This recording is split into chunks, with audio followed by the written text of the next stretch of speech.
they weren't overly excited. They weren't celebrating.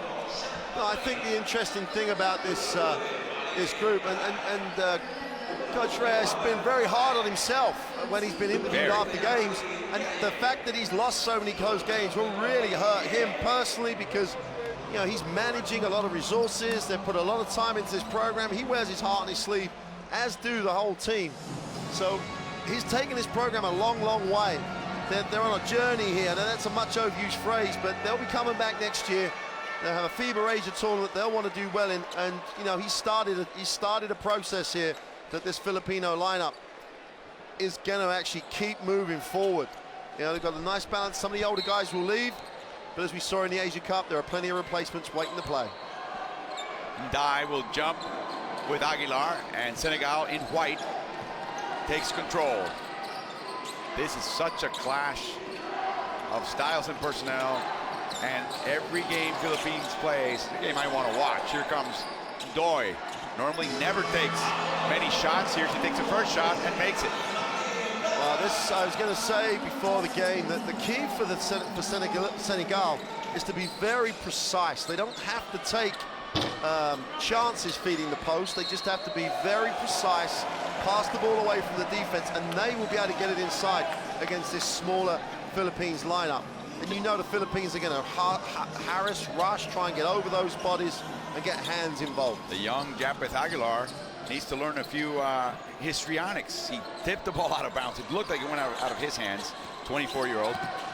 But the referee called it the other way, and he started celebrating. You need to have that malice. You need to have that little sense of, well, if he didn't see it, then it didn't happen. Yeah, and he's got a lot of people he can learn from at this tournament. Just look like it should be yours. Blatch, bad pass, back into his hands though. Chan. 5 to shoot. Blatch realizes now, drives. Oh, it's 2 points. 2 points, says Rocha. It's a goaltend by Dieng, and Dieng just cannot believe the call. Look at his face. I don't think, well, I know the replay is going to come here. I actually thought Dieng knocked it onto the backboard. It still may have already been on the way down. Let's have a look. No, off the glass. Great call by the official. That's why they're here at the FIBA Basketball World Cup. They're far better at refereeing than me. And a great shot by the production crew. Absolutely. Dalmeida, who must be exhausted. He's been playing hard all week long, seemingly more minutes each game than last. And the ball's tipped out of bounds. It belongs to the Philippines. And there's an exact situation there where even that was Andre Blatch. The pass to the post was there. They just threw it in a little soft, threw it in a little sloppy, far too close to the defense. Aguilar loses the handle. He can't against Dieng, and the rebound is by Ndai. John Dalmeida, one of the vets, played in the Africa basket where this team ended up third. Phi offline. Blatch takes a rebound, looking for another double-double. Leads the tournament. Leads all 24 teams with individual double-double games. Off Chang's knee, and now it's Senegal's ball. The Philippines have to be very selective about when they actually look to make passes to the inside when they attack the ring. They've got to move the defense first. They're going to be queuing up to challenge shots, and Blatch is probably the only one with the physicality, you know, to get shots away in there, but they've got to move. And Senegal are a little prone to standing after 3 or 4 passes. Everybody seems to not have quite yet broken a sweat in this game. Blatch overplays the defense, but back in the hands of Phi. They look for the alley-oop. Dieng ran out of time. Ran out of time. Blatch did a great job not worrying about the mistake, got him back, and he challenged the shot, which forced Dieng to make a second move. Calls for 24 seconds. That's one of the things about Andre Blatch. He'll do the things that everybody has to do. He just works hard for this group.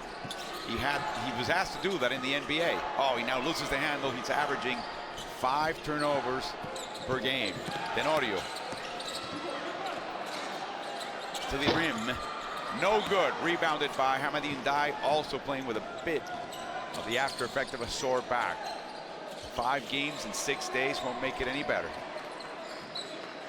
So I see Senegal right now playing at a pace that's unlike them. Well, it's all a little bit too similar as they get the tip, a little bit too similar to the pace of yesterday's game, where Argentina just gave them, well, they beat them like a drum, basically, in every aspect of the game. So now it's just you want to see them just get a little bit more active. And there you go, get a block shot. And even Blatch, who will pat on the head to say, yeah, you got me. Blatch hasn't had that happen to him in this tournament. That's what this Senegalese defense can do. A little charge now, and now we see the backache, but it's Yang who reaches for his lower back. Well, Deng, you know, I like the fact he stood and took it, because he got caught yesterday for a couple of little weak fouls really on scholar penetrations, but that time just stood his ground, took the charge. Yeah, the game above the rim, which is something that Senegal can do, with about 4 of its 5 players on the court. Very little scoring in this game.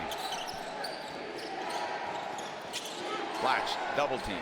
Dalmeida, open 3, it's short, and it's rebounded by Jeffrey Chan. Cross toward the Tenorio.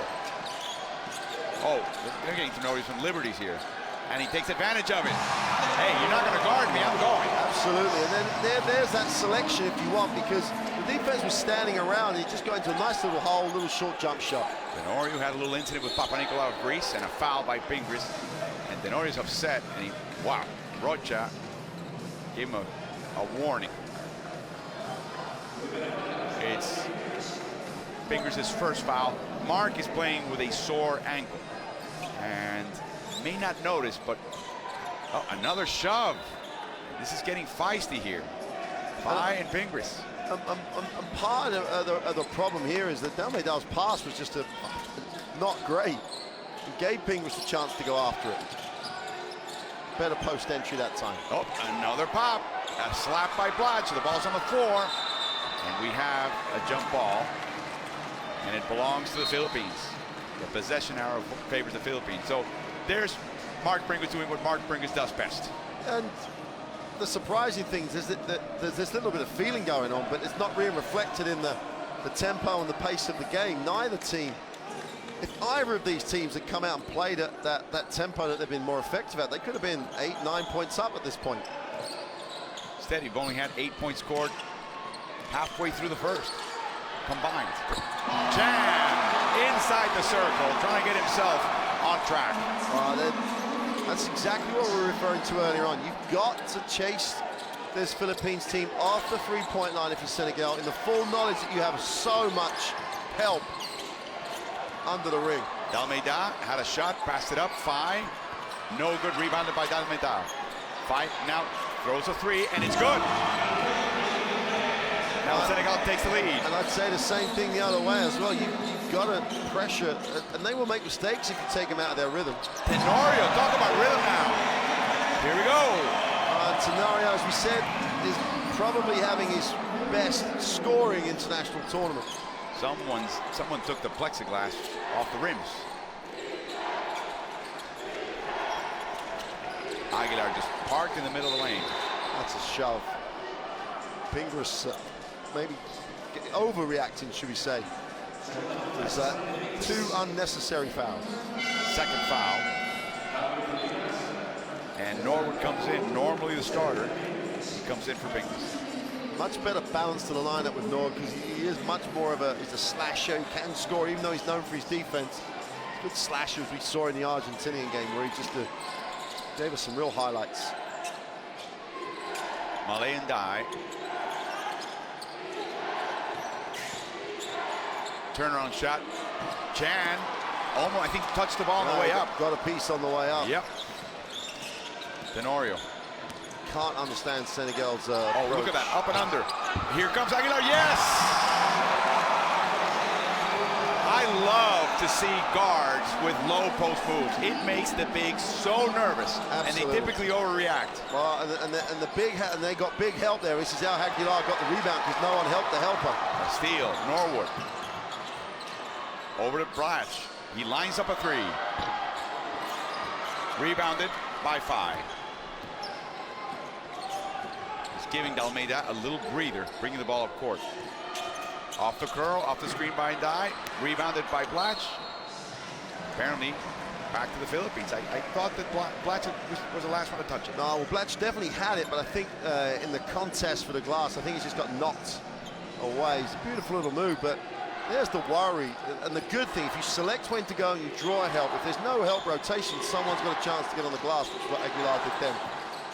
The signs aren't good. I just don't think that teams can start this placid in the way Senegal have, and then decide to pick it up halfway through. That they haven't shown they're that type of team. Tenorio, turn on shot, no good. Here comes Dalmeida, chased by Norwood. By the way, Deng has not been able to establish himself in the post. Faye with a three-pointer. Well, Coach Reyes tells Blatch, he's the guy that we talked about. He's the guy that can shoot, because he just looked to them and Faye just lined it up with his feet set. Deng is just patrolling the paint. Steps. Travel, yeah. He can make that move as he's moving on the court, and then to stop and make a low post move, no. No, it's not helped obviously by the fact he's got to worry for the first time in this tournament. He's going to have to worry about who's going to come over and help in terms of will he get blocked, will he not.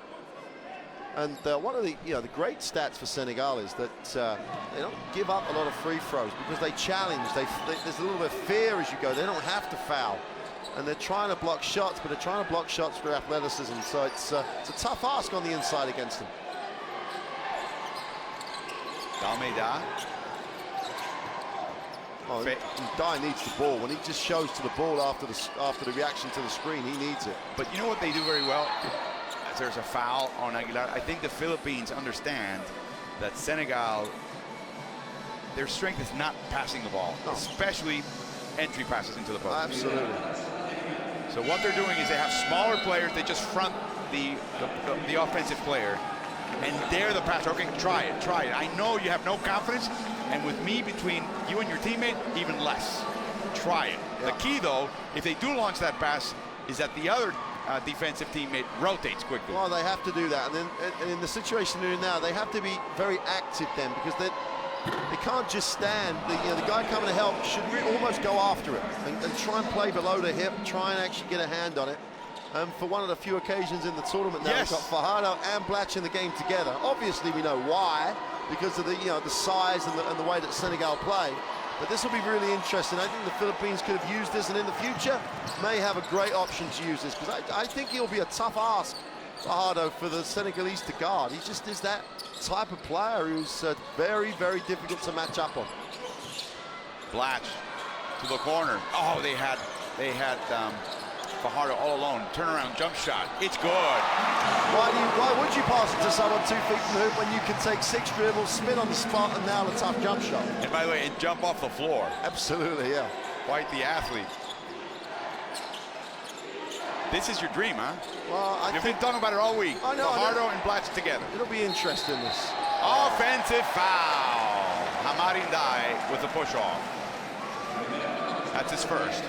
The way they lined up then with Blatch literally running a more typical international 4 spot, as we see the layout, the guard, who really did do a good job by getting underneath that screen as they roll. Blatch will run a little bit more perimeter here. Be interesting to see how that gives Senegal a problem, because Blatch is a good shooter. Chan fake, loses the handle. It's not where to go. It's a very dark place. There's a lot of tall people that just close out light as you pick it up. Faye facing the basket, it's in! He leads Senegal with 11 of 14 points. A lot of wide open perimeter looks for him. Banging, but here's Ndai on the weak side. Chan, open 3, way off. Here's Fajardo, contact. Dalmeida. Welcome to Senegal on that play for Fajardo. Inside, and Ndai, easy. Alley-oop. Beautiful touch on that pass, because Deng was trying to post, so they had to guard him, so he just floated it over the pair of them, and then Ndai gets it. I just wish Senegal would try and play that more up-tempo style. It's got to start with their defense, but they've got so many people who can run and be so effective in that type of game. But shouldn't the Philippines be getting into some early offense too? Well, we think they're better that way. I think the reason they lost that crucial game yesterday is they slowed up. And Puerto Rico started guarding them off the inbounds and making them make the first pass 7-10 seconds into the possession. And there's the good double team. Tenorio's going after the ball. That's exactly what he needs to do. Then he got to rotate. 5 misses. The ball's in the hands of Deng, though. Well, Fajardo's got to just compete a little better than that. He had the chance to haul that one in. Less than a second between clocks. I know they're doing this because of the end of the game. I just don't. Senegal aren't great when they run this sort of style of game. Yeah. Almeida, low pass. Here comes Dieng for the 3. And there's a whistle and a foul on Tenorio. Now, Tenorio did a reasonable job at scrambling around. He's just got to show that control, then contest it. If he makes it, he makes it. You don't send him to the free throw line. Oh, he could have avoided that one. Yeah, that's a cheap one too. Yeah. He's in the air, he bumped him while he was in the air. It's going to cost him, well, it could cost him 3 points. And what was, double the lead on this play. And Campo's has been one of the really consistent players for the Philippines in this tournament. Gets his first action with, obviously he'll play the second quarter, but with just 2 seconds to go. He started yesterday, played most of the game with Puerto Rico. I mean, Tenorio played well in that game on offense, but he had to guard Barea, so there's no shame in trying to guard Barea and not doing well, because you simply add your name to a list of very talented and outstanding players. Yeah, Barrera's been able to score on almost anybody because he can score. He's got lots of ways to hurt you. Dieng with 2.4 seconds to go. Makes the second one. Doubles the lead. Paul Lee launches from half court, and the first quarter is over. It is a 6-point Senegalese lead over the Philippines, 19-13. We'll be back with the second quarter here at the Palacio Municipal de Deportes in Seville.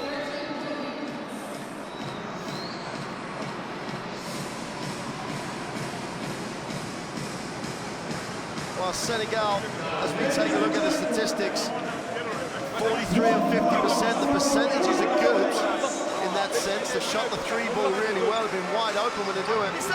Philippines haven't been to the free throw line. That's not a surprise. When we looked at the stats beforehand, they just don't foul people in the act of shooting. The Philippines just need to shoot the 3 better. They've got the people who can do it, but they've got to move the ball to do it. 0 assists for the Philippines. Yeah. And 4 turnovers. And Ndoye, as you said in commentary, normally gets the first look at the basket, then goes quiet. But this is where, with a little bit of patience, with a little bit of precision on the pass, Senegal could really, at will, get the ball into areas of the floor where they have an advantage. And then it's just up to how Philippines decide to guard that. But one of the lessons that Chat Reyes and his staff must have learned from the Senegal game against Argentina is when you don't have the above-the-rim athletes on your team, you have to box out. You have to at least account body on body a player to give yourself a chance to get more rebounds. Yeah. Regardless of whether you are a great athlete or not, the ideal combination, the great athlete who boxes out. If you've got that, you've got a great rebounding number. But I think, the Philippines, if they get into that stage where they just run and share it and shoot it without any change to the tempo, don't bring it out and then reset it. When they reset it, they tend to stand still. Senegal a little similar, but they just don't have the foot speed down the floor. It's a real, I don't know. So Chet Reyes has to pick his poison here. How is he going to play that pass to the inside? And you made a great point that they're not a great passing team, Senegal. So how is he going to structure his defense to get people into passing lanes? Is he going to have people shoot those from off the ball? Is he going to try and front? If he fronts, he's got to make sure his rotation is right. It's a real coaching challenge for Reyes with the bodies that he has compared to Senegal. Alapag's in, along with Paul Lee. They're playing a zone now, 2-1-2 zone. And that's a good call to go to the zone, as long as they really do bump and match up. One on the ball and everyone else really rotates. Great hands. Alapag. I don't think they realized about the Kraken's arms on that one. Gets a piece of that and deflected it. Inside, Norwood outside. Inside to Del Campo, he wasn't quite ready. And we have a player just dropping to the ground. Yang. He just fell. I'm not really sure what happened because Yeah, he just fell. He got hit. Del Campo's holding his head as though something happened to him. Yeah, they must have knocked heads. Here we go. Oh, right there. Yeah. Oh, whoa. Oh. Okay, tell you, you've said it already. Camera right on the spot in terms of seeing that. Deng has, well, he looked like he went down he looked like a heavyweight fighter who's gone down, and he's a little bit listless on the floor. We saw he have a cut on Randy Del Campos' floor. Oh, there's blood on the floor. Yeah. I tell you, we saw Alor Lafayette, the American, now has been a naturalized Croatian, one of their point guards, fall awkwardly to the ground, and at the end his head snapped into the floor. Yeah. And he was literally out cold for a few seconds. Very groggy. And I see Dieng right now getting up. Be interesting to see how he plays. Oh, look at that, look at that. Dieng coming up to the Campo saying no harm meant. You gotta love that. Well, and you know, Dieng looks fine. You know, I'm always inclined in this situation for someone to take him out of the game and just check. Oh, the head went back as well. I'm always inclined to say take him out, which you've got to do anyway because the trainer's come on. Check him out. You know, there's various little tests you can do around concussion and stuff like that. Yeah, because wow, they look like rams fighting over. And Del Campo had a little bit of a better position, obviously not trying to have the position. He had a more of an angle that his head didn't go back. Oh, look at that cut. But Deng's head went way back. Of course, Del Campo is not new to physical play. No. But you know, Deng, such an important player for Senegal. Del Campo, such an important for Philippines. But Deng, what a doctor must be happy with him because he's leaving him on his own. I'd be making sure the medical people are. He's out of the game. Yeah, he's sitting down. He's sitting down right on the end, right up this end of the bench, and the doctor's down the other end of the bench. You know, I'd have thought he's sitting next to the coaching staff, looking to come back. That's he's for a substitution. Automatic reaction. I want to get back, and I'd want to do those little tests. Foul by Hamadine Dai, holding on to Andre Blatch. Now there's going to be an Asian competition in September as we see substitutions, and let's see, Dieng doesn't get up yet. No, he goes back to the bench now. We see, he's back in. We see Ibrahima Thomas come in for Senegal. There's a competition, and you either have to be native, or if you were naturalized, you have to be naturalized 3 years before. So now they have to appeal to try to get Blatch to play. Of course, they want him to play. He wants to play. It starts in September, on September 19th. Here comes Blatch. No good. Well, Deng seems to be okay with a defensive rebound on that missed shot from Blatch, but Blatch is 1 for 5. He's had to settle for jump shots as well. He had the one little move to the hoop, which was blocked. And now he twisted an ankle, his left ankle. And Fajardo gets a rebound. Well, that's the beauty of having them both, as Blatch is really skipping down the floor, trying to keep weight off that ankle. And there goes Norwood, same side. He loves the left side of the court, and he's absolutely in rhythm today. I'd feed that young man.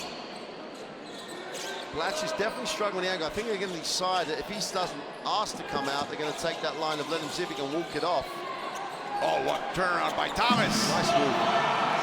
I'm not sure he had that move thrown out. He knew he couldn't go further with Fajardo blocking him to his right. It's not, I don't think that's in his locker. I think he just found that one.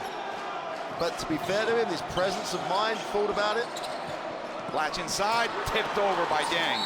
And a foul by Norwood. Let's see if there's any substitution. Nope, Jack Reyes says stay in there. There's not a debate going on about him coming out, but Blatch then, mimic the action of shooting the board. If there's a criticism of him from yesterday, it's not a bad criticism in many ways, but he overpassed at times. That's tough to say when someone's averaging 20 plus a game. There's the twist. Yeah, but he yesterday, like he did then, passed up an open look for himself, looking for a better shot for a teammate, and he's not a great passer.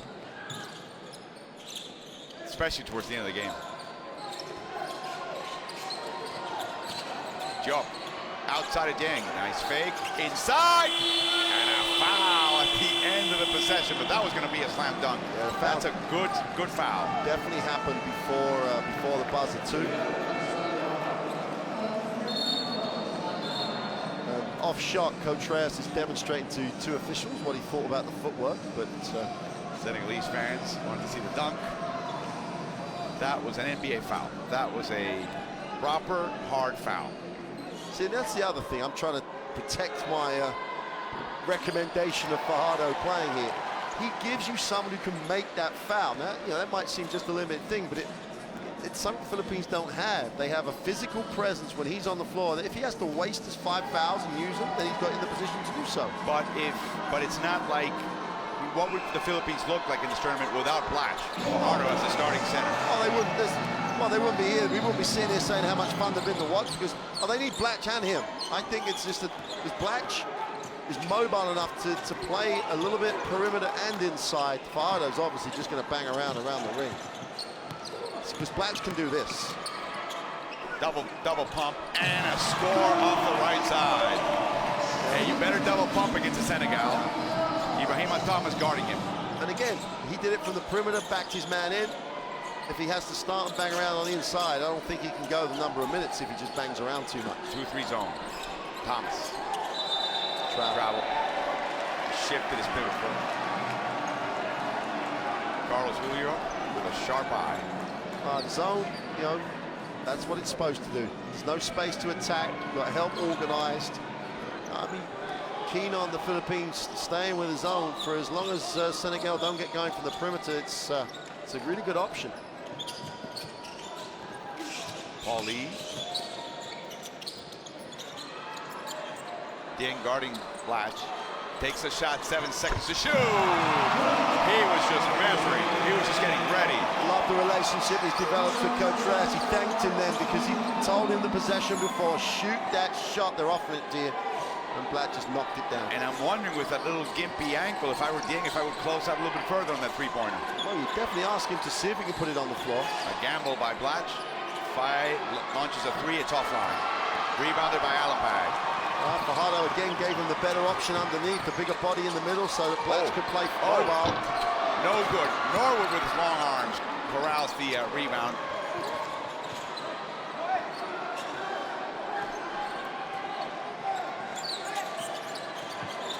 Penetration inside to try to reach Fajardo, but there's Senegal putting their arms along the way. Again, Paul Lee's he's a shooter and a scorer, isn't he? He's jump.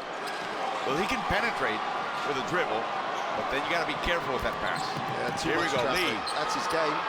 Yes, sir. The Philippines takes the lead. 5:40 to go in the half. Do what you do. So that's the thing. You're at the highest level now. There's no higher level than this. This is the FIBA Basketball World Cup. You can't decide to do bits and pieces that you can sort of do. You do what you're best at here. You bring your game. Open shot by Dieng, he can't make it. Nice little period here for the Philippines since they've gone to that zone. And Senegal got very, very passive against it. Inside, Fajardo. Oh, he could drive all the way, but he passes up to Lee. He's feeling it. And Chuck Reyes again thanks Fajardo straight away. Yeah, he could have gone up, I agree with you. Possibly should have gone up. But like he decided, the man in the corner's just made one, I'm going to give it back to him. A chance to go home with a win. For Senegal, 3rd place at stake. Philippines up by 5.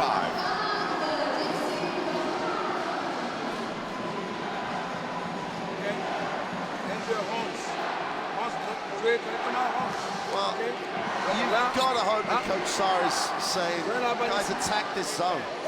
We're very passive, we're standing, we get into gaps, but then we're not aggressive when we catch it in the gap. Because they're letting them catch it in certain areas. Everybody's just sucked in the life out of the zone. And the middle is very full of Filipino shirts, and there's no options as we see Lee make the first of the 3 in transition shot.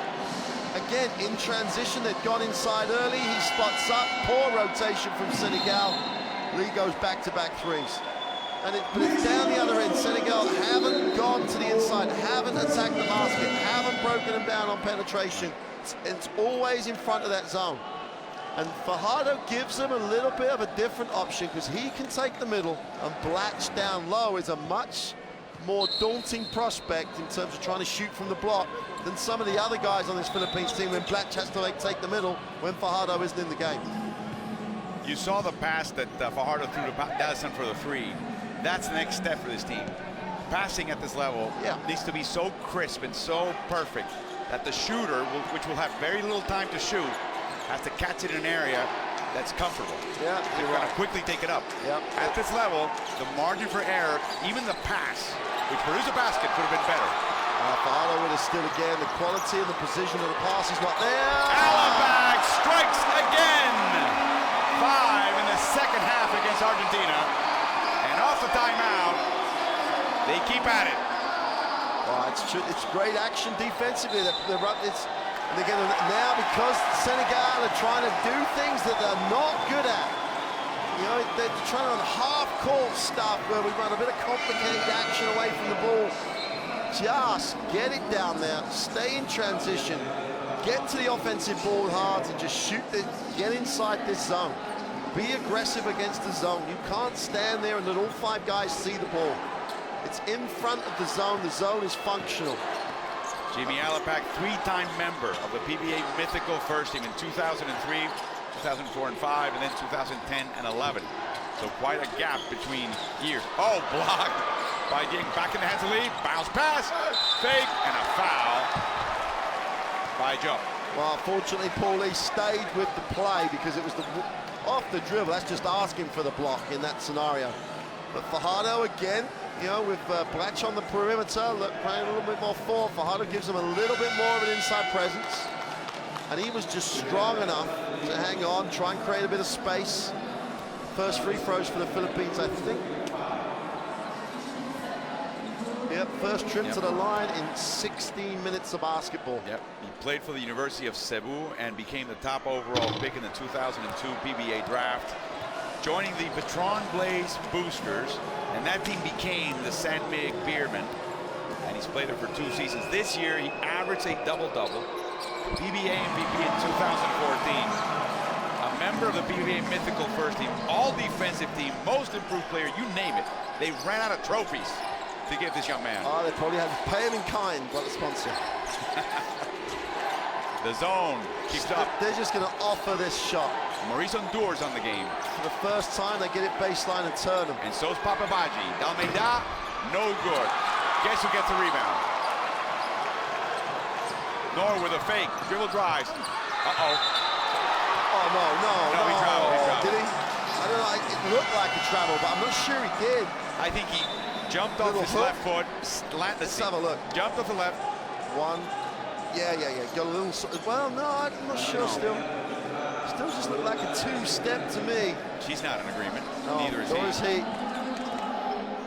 They just moved. The Philippines fans have moved to a different corner today. They're now on the far side from us. Well, they're on the bench near the Filipino bench. Dieng had a shot. Drives in, outside to Joe. They have literally dried up. No good. Fajardo with a rebound, and the foul is, I believe, on Senegal, on Ndoye.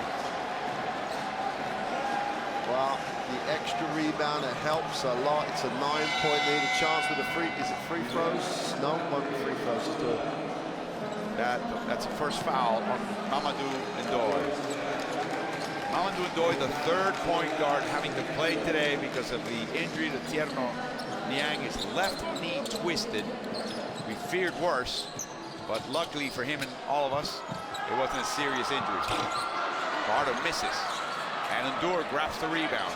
Passing is a problem. Watch out! No, he ran out of gas. Ran out of gas, got a bit worried. Here comes a little step here, a little cha-cha by Papabaji. Yeah, Fajardo's body got in the way. So the Kraken claimed the victim. I don't Let's understand. see what happened here. I think he lost the ball on the way out, didn't he? I don't understand the Blacks sitting down 3 minutes before the half, and this is going to come straight back. Unless that ankle hurts. Well, he walked out pretty comfortably. Del Campo's back in. Pressure from the Senegal. Good side. Senegal struggling offensively. Change up the defense. Do something different. Bounce. Oh. And a lay-in. He could have dunked it. Can he? He could have. You know, I would against Senegal. Yeah. I think there's always, as we've said when we've had them you've got to take it through them.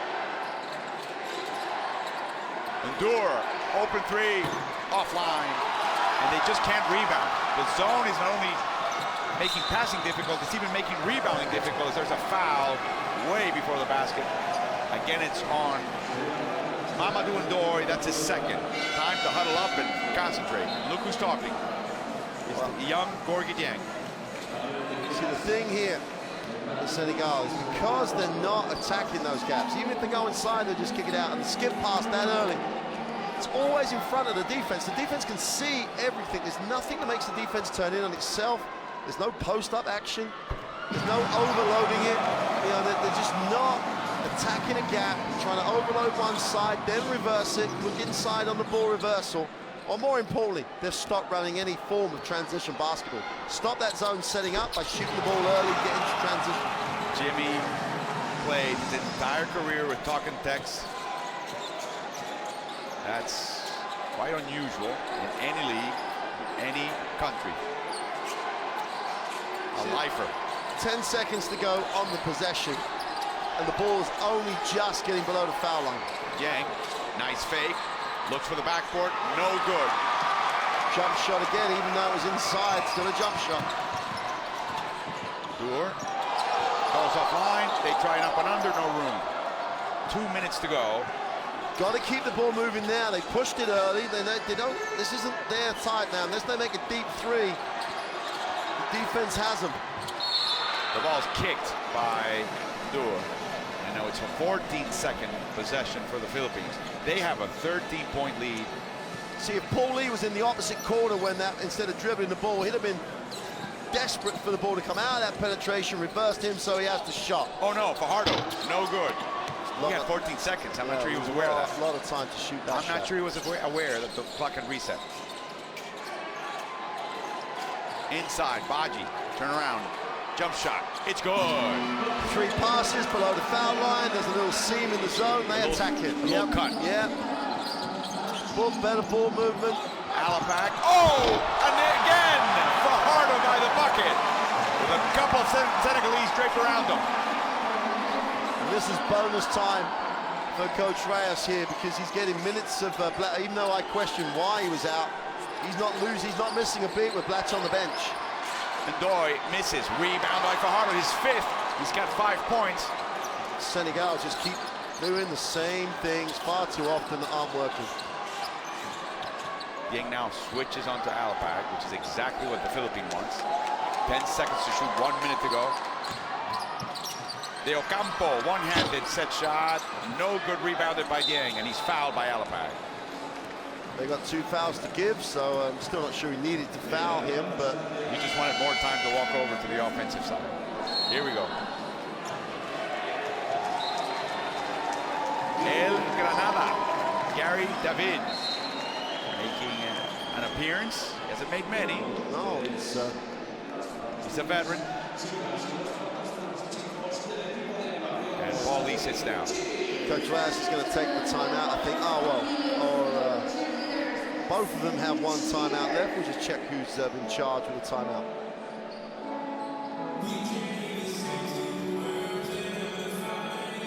Senegal, though, you know, it's a Philippine timeout. And Senegal, they had that one offense where the ball got below the foul line, they cut into a gap, went inside, they get a little chop from 4 feet. They're tough to guard that deep. Next time down the floor, 2 passes, they launch a 3. That's more like the team that played against Greece and Argentina than the team that came out with the 2 big wins. And I don't understand that. Momentum, consistency in tournaments is important. Whoever they play in the second round, Senegal, it's going to be an immense opponent. They can't go in after 2 poor performances. Well, you understand because you've done these tournaments. Sheikh Sarr took over in 2009. The last appearance by Senegal in the World was 2006. I mean, there's been an institutional memory that's been erased. And they're starting anew as we see Fajardo do what he does best. And they've got this reputation of blowing a bit hot and cold, like they did in AfroBasket. Massive loss to the Ivory Coast. Then they come out and beat Nigeria. Then they lose to Egypt in a game they're expected to win. And then after losing by 30-plus points against the Ivory Coast in the group, they win a 1-point game. All right, on a 4-point play at the end. But Still. It's like, you know, which Senegalese team shows up, and if they really want to make progress, they've got to find some consistency in tournaments, and they've got to build momentum as the tournament develops, which I thought, after those 2 big wins, they were in a great position. They were in position to perhaps end up at the top of the heap for a moment there. You'd have expected them to challenge Argentina. I wouldn't have expected them to win, but they didn't challenge Argentina yesterday. Coach Starr saying that the players, as soon as they heard the Philippines had lost, they knew they were in, and they sort of lowered their guard. So we have another tough fall. The fouls on Tenorio, going slow to get up. I mean, you cover a lot of sports, and teams, you know, build momentum and get confident, and they get into a rhythm. And it doesn't matter which sport it is; they're in a good place as a group. And I thought this team looked like they were enjoying themselves, that they were playing a style, and they've gone flat. Bad pass by Yang. And it's hard for a young man like Deng, week in, week out, game in, game out, day in, day out, to carry a team like he was. You're not a doctor, I'm not going to ask you to be one, but he hasn't done much since that bang in the head with Ocampo. Yeah. Here comes Ocampo again. Inside to David.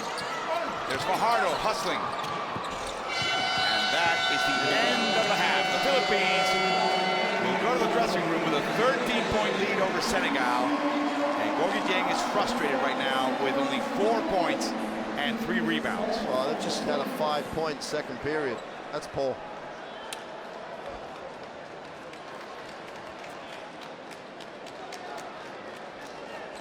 Unable to decipher the zone. Here we go, Andre Blatch. As we look at Senegal's, obviously the 3-point shooting, whatever you get, is a plus. They were at 50%. Let's not forget, they were at 50% after the first quarter. They haven't made one, but they still take them, which is what they weren't doing before. I mean, the brains trust there for Senegal basketball, trying to work it out, and they're going to have to come up with an answer. You know, they have 12 turnovers as well. That's been an aspect of the game that you really do want them to improve. Their precision on the pass to the post has been a big factor. In terms of the scoring, the great thing for the Philippines, sharing the points. Blatch with only 7, Yang with only 4 points. The frustration is going to be there. Part of that is down to the way that the ball has been passed to the inside. The other thing, though, is just their selection. Once we get into the highlights of the second quarter, it's really going to show. A lot of bad perimeter shots, hardly any Senegalese highlights, because they've just taken bad shot after bad shot. The zone has just been very passive, protected the middle, and said, well, go on, make a shot. And they haven't tried to run, they haven't played them in transition. They've just literally settled for that half-court game. As we saw in this tournament so far, they are not a very good half-court team. 5 points for Tenorio, and then Fai, the leading scorer, with 12. He's got half the points of his team. The 3-pointer has been there for the Philippines. And again, look, what do I do? All right, no options, I'll go. And Blatch is not really guarding. And they made this one, but that's one of only 3 they made in the whole period. Norwood, a drive. This is where he takes 6 dribbles and spins, makes that tough turnaround. When Fajardo was open on the inside, he turned it down. By in rhythm, facing the basket, quick early offense. Yeah, but before anybody sets up. Yeah, you know, and they're more entitled to take it then. Where was this? Where does anyone get underneath the zone? Where's that pass that could have been there against the zone? Because the zone's playing pretty much between charge circle and the Biko zone. Now we see the zone here. We begin to see the zone as Thomas makes a little switch.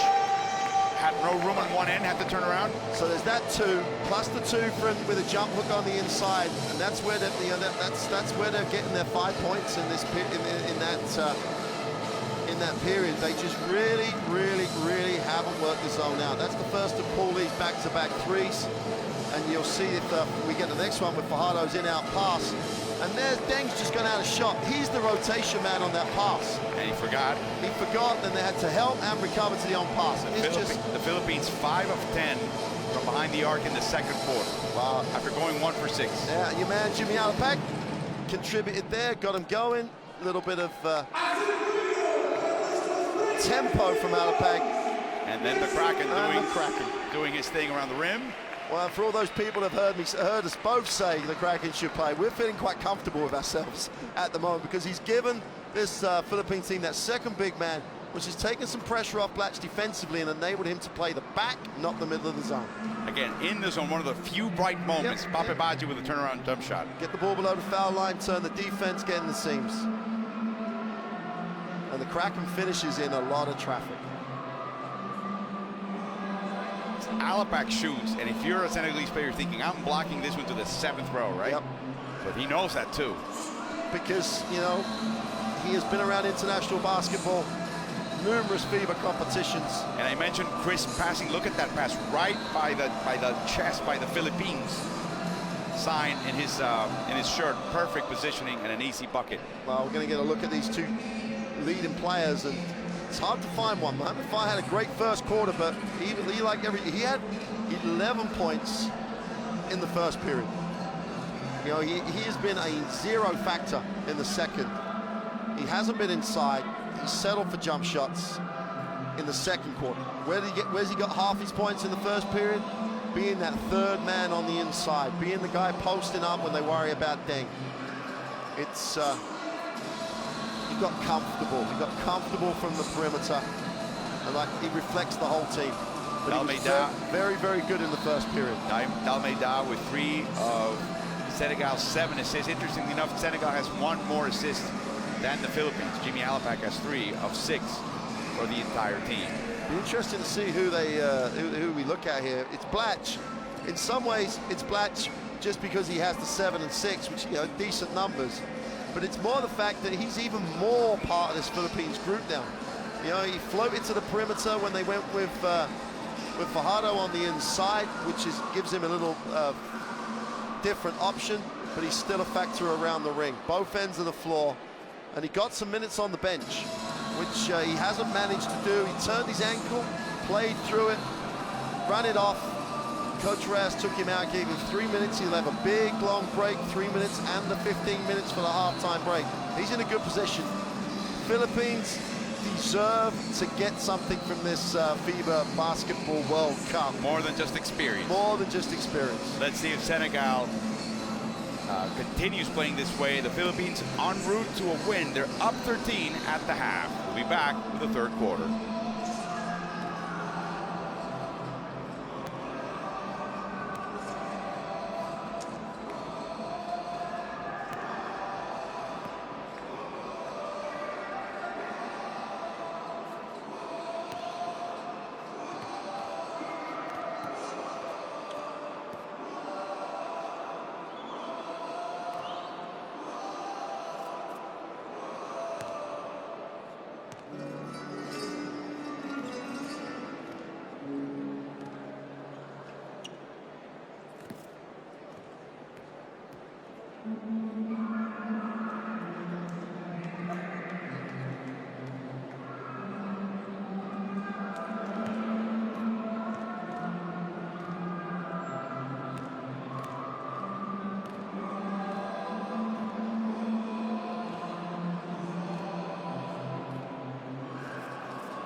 best of international basketball, all FIBA tournaments, all ages, men, women.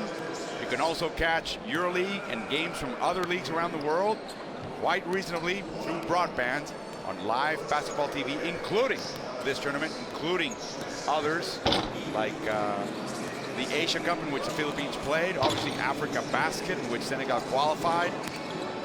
All of it reasonably, and you can get to these tournaments fully prepared, having known players, having seen players play, and knowing tendencies, and getting a sense of what they can and cannot do, and the decisions that coaches make. If you watch the context of how these teams played, both coaches have selected a core of players that gelled and produced at the important win at the regional tournament. Absolutely, and I think the other thing to stress is in the vast majority of cases, unless it's injury or whatever else, you're seeing players from the best leagues, you're seeing the best professionals play for their national team. And, you know, the way that the new World Cup formats are going to exist, you're going to have more chances throughout the seasons to see your national team play. And there's nothing like national team basketball, there's nothing like FIBA and FIBA regional competitions to really excite and engage with home fans. We have not seen Jason Castro play. He banged his left knee yesterday, and I believe that he is out for the game. That's my understanding. He's out for the game. As we look at Chad Reyes, 5-time PBA Coach of the Year, expert motivator. He's a motivational speaker as well. I just love the way he communicates with his players. His players communicate. It's a two-way stretch. He coaches the team. That's his job. But they are doing this together. This isn't like players playing for him. They're playing with him. And if you've got Andre Blatch turned around in a very short space of time to really pick up the core values of that group, but really well established, and they've picked a very good person in Andre Blatch to be part of that team. We were surprised to hear Jake Saar after the loss to Greece say, well, we didn't know they were that good. And that surprised us. But what we've seen is perhaps being oblivious to these things is helping this team and helping him just stay in control. He knows his team well. That's apparently all he figures he needs to know well. Everything else will work itself out. He focuses on what happens on the court. Yeah, I think in tournament play, there's a time when you have to worry about the time you're together, and I think that maybe Senegal and Coach Saar will pick up. And not surprisingly, Philippines still in their little 2-3 zone. And more surprisingly, Senegal come out and take a three. Oh, quick pass, and Paul Lee just didn't run the transition as quickly as Alapak calculated because he couldn't see him. Well, I think it was either going out of bounds or he was going to make an assist, and so he just tried. It would have been great for Philippines if it had come off. But Senegal knows, as they're down 13, just underway in the third quarter, that third place is at stake. They would have to win, and then Argentina and Puerto Rico, I'm sorry, win, and they would be third and avoid possibly Spain on the knockout stage in the second round as Gabe Norwood takes another rebound. That's when they pick up that really easy game against Brazil, yeah? Yes, in other words, you have a tough opponent anyway. Anyway, yeah. Paul Lee misses. There's Aguilar. Now that fouled by Hamadi Ndiaye. This isn't a great start by Senegal because, one, they went out and just did the same thing down the other end. Can't get into a flow down 13. And Aguilar just outworked him on the glass. You know, the fans loving their time here in Sevilla. Who wouldn't, because it's a beautiful city, but really, in the first minute of this third quarter, they've gone down, settled for like a very poor three, and then Aguilar has just outworked him on the glass. This team, if they're gonna, I'd go as far as this. If they're gonna play this flat, then they may as well take Georgie Deng out to try and protect him. Because if they're not gonna play this game in the way that they can to be successful, you know, the Philippines are gonna get a much-deserved win. The fans go home on a bit of a positive. There's no wasted game. No. Look at Philippines. Look at the Philippines. Formally eliminated, and they're not wasting this game. No such thing as a dead game in international basketball because you're playing for your country. But beyond that as well, if that's not enough, it's a chance to succeed. It's a chance to get better. Oh, we go a strip by Blatch. Did not move that defense before they tried to make the move on the inside. Cross-court pass to Lee. Touch pass to Alapag. Ooh. Nice find. Wow. And Norwood misses, and the ball's in the hands of Faye. What a pass by Alabak through the defense. Really did. He looked the other way. Really did find a great look. Doyd. Beautiful move. A fake off Blatch. Rotation came late. He tacked the basket after one pass in transition. Defense not set. Early offense. Attack the space.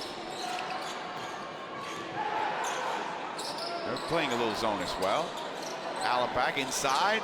Oh! Japheth Aguilar with the stuff. Oh, we talked about athletes before the game taking it above the ring, and Aguilar in a blue uniform, as opposed to anyone in a white Senegal uniform, took it to the ring harder than anybody's done all game. Again, he's behind the zone. He comes up the gap between the back and the middle. Great play. Shoved by Aguilar, 2 shots for Hamadi Ndiaye. Who was shoving Aguilar when he was going up? Who got physical with him? No one. Then tried to block, but it was far too late. He got away with a walk, but who cares? You know, in this situation, who cares? He called it, then took 2. He plays for Barangay Ginebra. He's 27 years old. He looks younger. He does look younger. His father, Peter Aguilar, was a former player in the PBA. He ended up with the Western Kentucky University Hilltoppers in the NCAA Division I in the United States.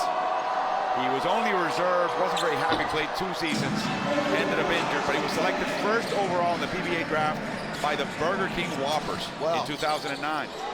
He was traded to Talk and Text after 1 game with the Whoppers. Speaking, he just lost the handle. I think I'm gonna have to go to the Philippines and watch some of that league. Oh, beautiful runner and floater by Dalmeida. Early offense, attack a gap. We're gonna sound like a tape recording here in this game. This is not a complicated game to work out. They don't have many complicated options to take. And they've closed it to 12, but they're still in a bit of a hole, Senegal. Stripped by 5, recovered by Blatch behind the back, becoming a trademark. Tough shot, beautiful block by 5. Here we go, Dalmeida. They try to foul him. Inside, Yang just lost the handle. That's why the referee should call that foul. There's no such thing as advantage in that situation. They've given up a foul. He was fouled at the half court. You don't make decisions about that sort of advantage. Blow the whistle. They're trying to foul, and all that's happened now is Senegal have lost the ability to use their defense to get transition. They were fouled in transition. They turn it over. Lee stops. He knows he's fouled. He says, why haven't you called it? And there's no advantage in letting that play develop. I think everybody thought there was everybody in the gym. Referees are making a decision there about what's going to happen, not what's actually happened. It's a real bugbear of mine in that situation. Really, I hadn't noticed. Well, and they'll turn around and say, oh, you didn't want us to stop the break? Yes, I did, because that sort of stuff might happen. Dieng with a rebound as Norwood misses the second. 13-point lead. Paul Lee was just about to turn around and literally bitch at the official for not calling the foul if Senegal had scored. Ooh, nice pass inside Ndiaye. Let's see what he can do. Loses the handle. Blatch with verticality. And look at Dalmeida trying to struggle, take the ball away from the bigger duck, and now he reaches in for the foul. So that's a foul, and the no call was no foul because it's in the half court, because the game is set up. I'm sorry, I'm not a referee. I'm a coach, and from a coaching perspective, you want the foul call. Both teams want the foul call. That's a rare occasion, right? Yeah, because they're all getting positive out of it. Against the zone, little ball moving here. Corner 3, too long. Rebounded by Blatch. Fake, blocked, and fouled by Ndoye. Again, the rotation from Senegal. We get a chance to see this again. The ball was skipped, so at that point, everybody for the Senegalese defense was on the inside of Andre Blatch. By the time the ball is shot, Andre Blatch has inside position. They didn't rotate, they're very static, there's too much space around the ring. That space doesn't exist when the Philippines are on defense. They might not have the athletic jumping ability, but they've got position. Again, as we see Blatch make the first free throw, Dieng is either tired or suffering the effects of that bang on the head. I'm not sure which. He's not sharp. He's sort of going half speed. Yeah, the bang on the head is a worry because of what it might be. Right. But this is 5 games 6 days. That could easily be the case. And he's carrying his team. I think the bang on the head is definitely not helping. And I just hope that's all it is. He's just not helping. 5 dribble drives. Doy back to Dieng. He loses the handle. 3 to shoot. Inside. Turnaround shot. It's good. A rare, successful half-court operation by Senegal. Turn the defense 2 or 3 times during that. Blatch all the way in. Oh, he gets hit by Ndai. Ball comes loose. Ali, no, just a layup at the rim against the backboard. So now they're making a move. Senegal still 11 points down. Still 11 down, even though you get the feel that they're getting back into it. Bodies all over the floor on the previous possession. Blatch. Lee launches a 3. Short. Norwood. Back to Lee. Crossover inside. Aguilar was hiding. Alapak. Beautiful. 10 seconds still to shoot. Tremendous ball movement. And now Senegal up ahead with 5. There's a foul by Norwood. You like it though. You like it for the Philippines. They reverse side. That's what generated the offensive rebound, because they had moved the defense by the ball movement. The defense had been turned. It had just turned in on itself so that it was actually not aware of where the players had moved to. The gaps were there. Blatch is going to coming out more in this game than he's been able to in other games because of the matchup scenarios. But you know, Paulie was given a wide-open shot. He's now 2 from 3 from there. So, you know, overall, you're going to take that. And he took it wide open in rhythm. Massive substitution. Only Gabe Norwood remains. Del Campo, Chan, Tenorio, and Fajardo back in. Here's Dieng, and again, he didn't look crisp. There's the difference between Ocampo at the back of that zone and Andre Blatch. Ball bounced off the arm of Ndoye.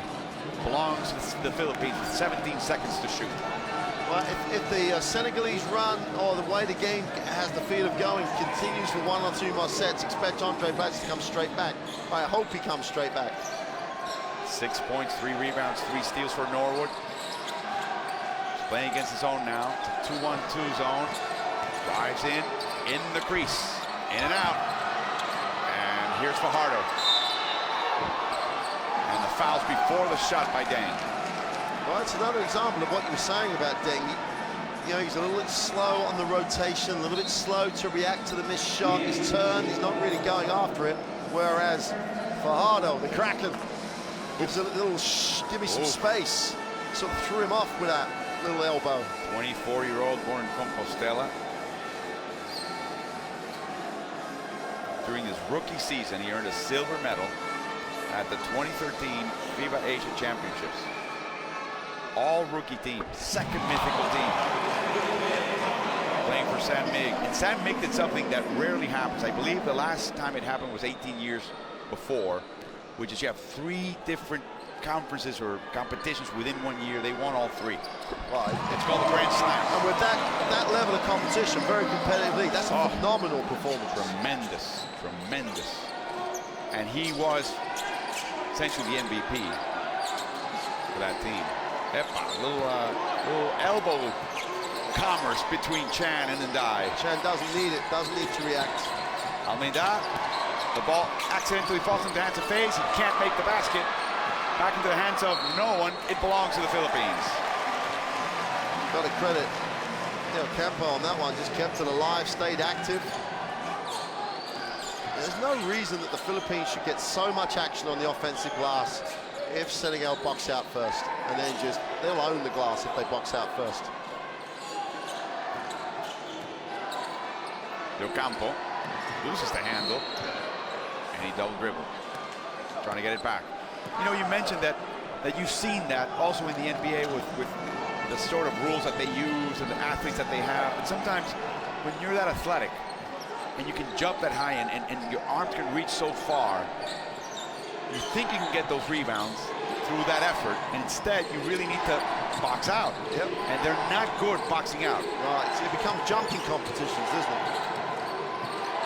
One player that always has a rebound taken from him, believe it or not, is LeBron James, as good as he is. Jeff Chan, backboard, it's good. It's like he's playing pool, he's playing billiards. It's uses that backboard like a little bump in a corner. Best friend on the floor. You know, this is a 13th. Senegal have picked the game up a little bit, but they haven't been able to close the margin. And the game has still a feel that Senegal have got to up their level of just activity. Fay, corner three. He's content with the corner. Here we go, Tenorio. No look pass.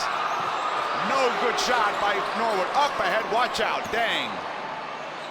Dunks it. He fouled out, then he Norwood. If he's going to foul out, don't take the shot. And now we have Dye, who's at those back pains, on the floor, crumpled. Just asked him a question as to what hurts. Look at this. Well, when you have a bad back, just any of us, you know, us normal people, when you have a bad back, nothing is easy. To then have to haul your body around for 40 minutes and have it banged around like he did then. Yeah, that's his back. He just got it banged with Fajardo. A simple bang. You can't protect it. You can't carry it. You can't do a lot with it. It's just going to hurt. Depends how bad it is and then all the medical advice you get, because it starts to affect everything. I don't think we're going to see any more playing time for Hamadeh and Dye today. And they're going to miss him. He's one of the veterans. He knows his role. He's great at the offensive glass, putbacks, he'll get you a few points. He'll open up perimeter shots just by being down low. Well, and we've seen him this week, Mark. Before he enters the game, he spends, I don't know, 10, 15 minutes just warming up just to get his back ready. Well, it's going to be a difficult trip for him. They're going to Madrid after this. Oh, bad pass by Fay. Again, the passing needs to be precise. They just blew 2 points. And Ndoye makes sure that they get some points out of this one. A turnover, a score, and with 2:02 to go, it's an 8-point game. Chot Reyes calls a timeout.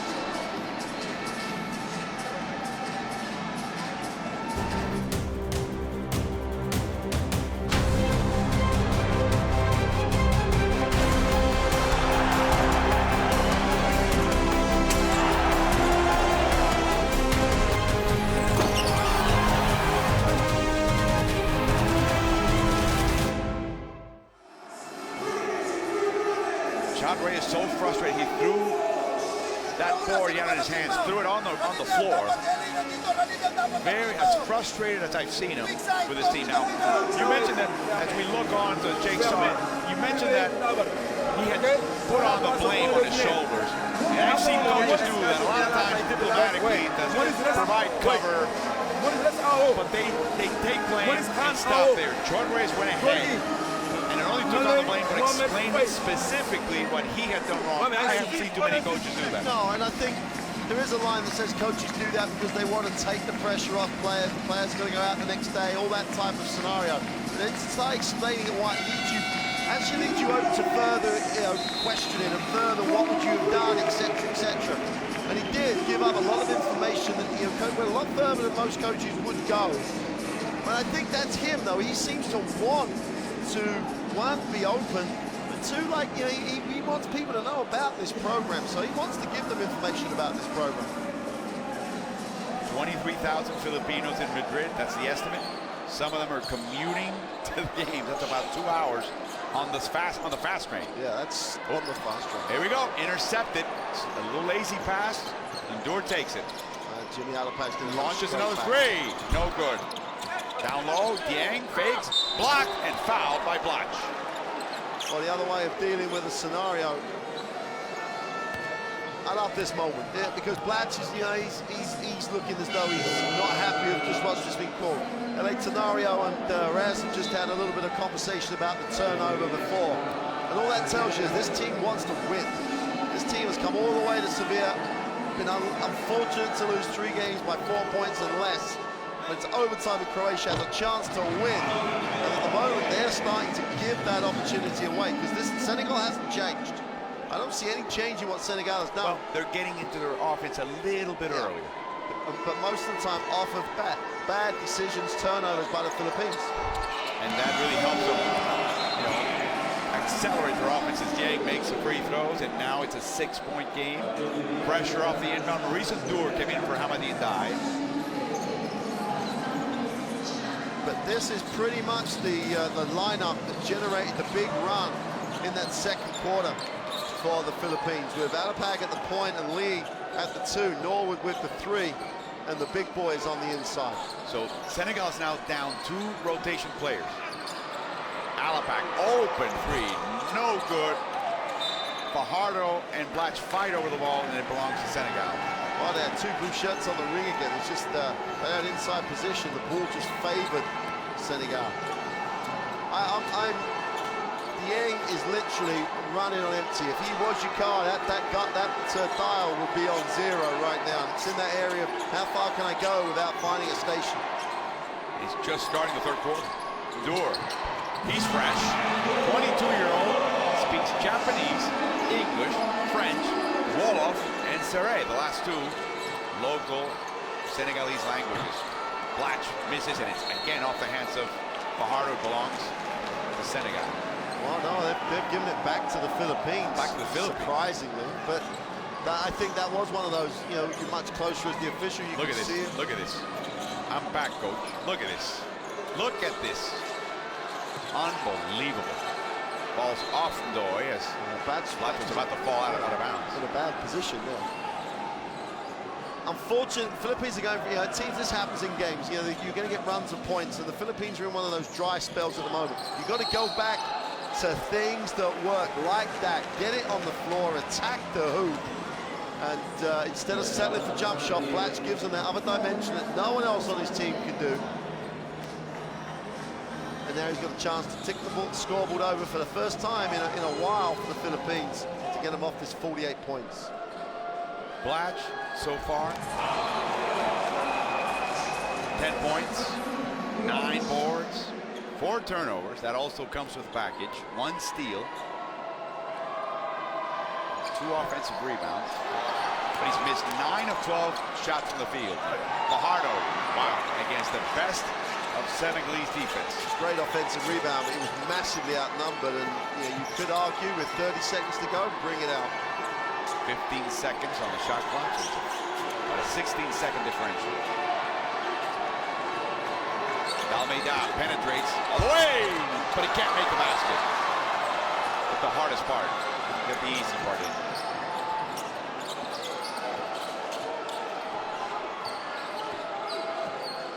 Two-three zone. Alapag, no good. Fajardo can't shoot, and that will be the end of 3. 49-44. Senegal wins the quarter 20-12, cuts the lead to 5, and we'll be back. The fourth quarter will begin. Philippines looking for a win, Senegal possibly a 3rd place. There's a certain amount of symmetry to these, to the way the game is broken down. Big first quarter by Senegal, poor second, then it picked it up again in the 3rd. But all that was down to Philippine misses, Philippine turnovers. This was the best thing that happened to them early in that quarter, the fake and the drive as opposed to the settle for the 3.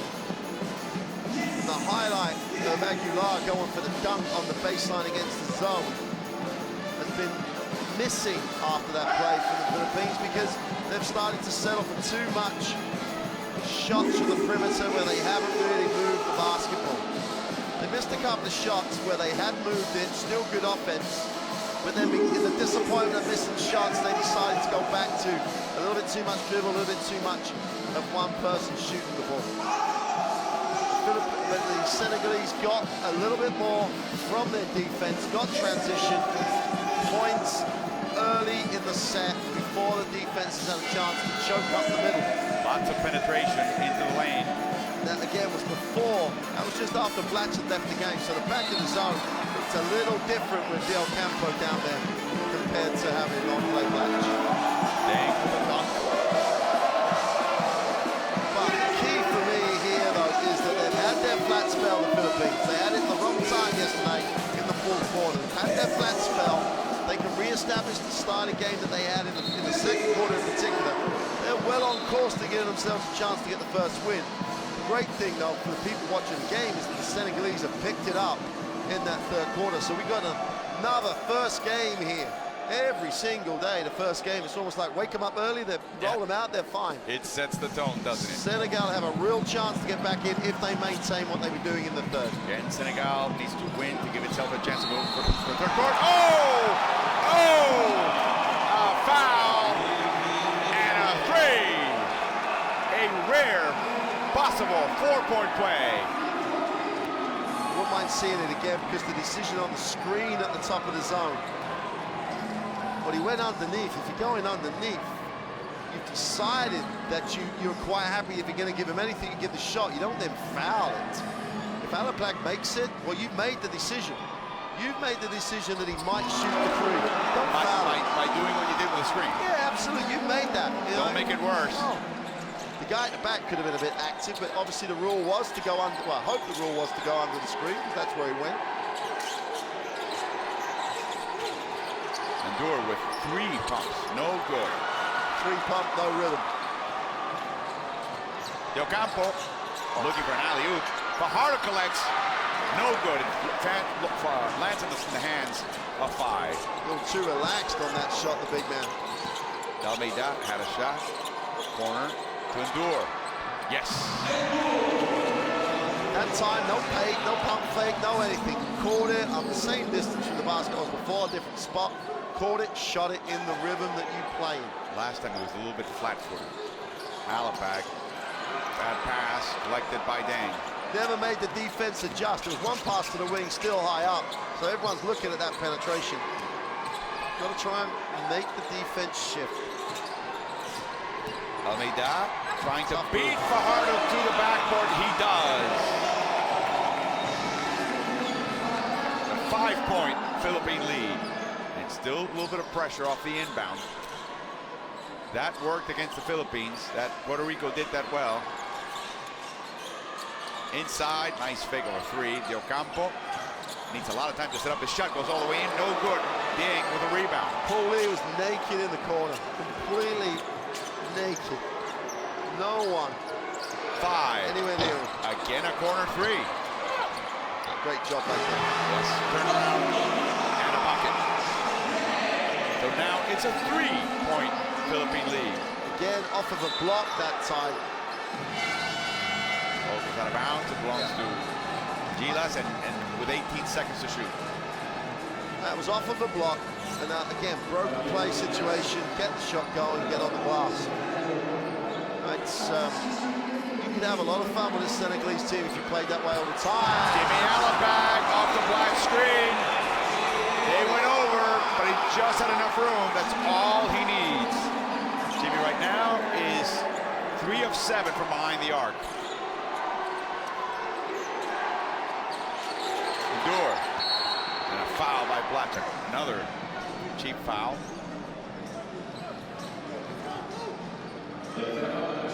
That is his 3rd.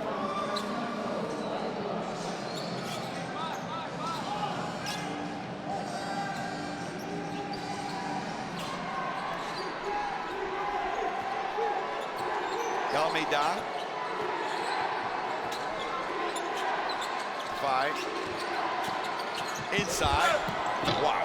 Roller, no good. Great defense by Norwood on 5.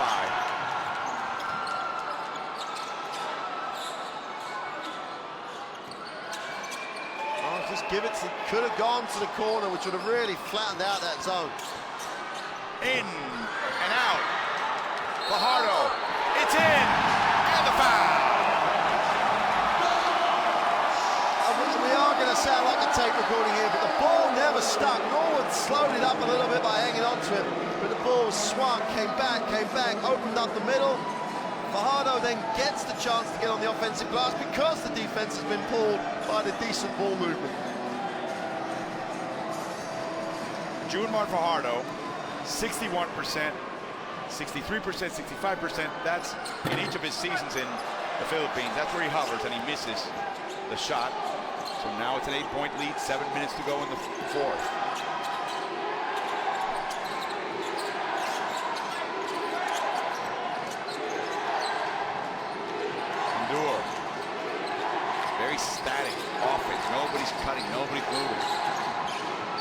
they had to do it alone. Now the pass, the fake. And is it on time? Well, they're giving it. They're giving it to him. You know what? There's part of I think that Coach Reyes is right. We really have to look again because he had to change the shot. Oh, ball on the floor. Here comes Almeida and a foul, and it's the fourth on Blatch, a frustration foul. And he knows it. It's fourth. Disgusted with himself. That's another cheap one. Yeah, mid-court fouls. They're the fouls, you know, you're looking at some of the other teams in this group as Blatch has to sit down. You don't see the Greeks and the Argentinians, for example, making those fouls, their key people. They've got enough trouble fouling when they, guard in the basket, let alone trying to go for those steals. Because they're undersized, typically, at the high level, at the highest level. And they know they need those fouls to make inside shooters who are bad at the line, try to earn them from out there and give themselves a better chance. And absolutely. Those fouls may be a 4-point difference in a game. And that may be the winning margin. Well, and they've lost by, what, 3 games by less than 4. Alapag, no good. Unlimited range. Now Senegal have to move it, keep moving. Don't pull it out. Try and be aggressive now. Move it inside. Yang. Nice drop step, no good. He's on his own out there in terms of real size, in terms of going to the glass. Intercepted by Yang, up ahead to find Norwood fouls though, watch out. It's in. Good control by Fire, good decision by Norwood. He really would have had to go in a difficult circumstance to foul then. 4-point game, pressure continues, the ball's tipped. Lee has it. And there's a foul. Why don't Senegal play with this much activity for the game? Even in the half court, even if they go full court, they're not. They're not as deep. They're not very deep. I know, but there's guys on that bench who are athletic who could play this sort of defense, and they're so much more effective as a team.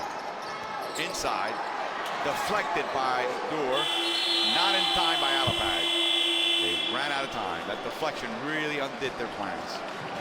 Ted, Coach Reyes, throughout this tournament, has been in this situation every game. He's now faced with another close finish with 5 to go in the fourth. Does this team believe it can win a game that's close? Dur could have done an alley-oop. Now he faces the basket and shoots over Docampo. RDO on defense. Well, there's the effect of having Blatch on the bench again. He gives up a half-court foul. Doesn't help his team in this situation right now. Norwood very cautious with the dribble. For a guy that looks to have a decent handle. Paul Lee inside, try to reach Fajardo, and a foul on Lee after he turned the ball over. Put it unsportsmanlike.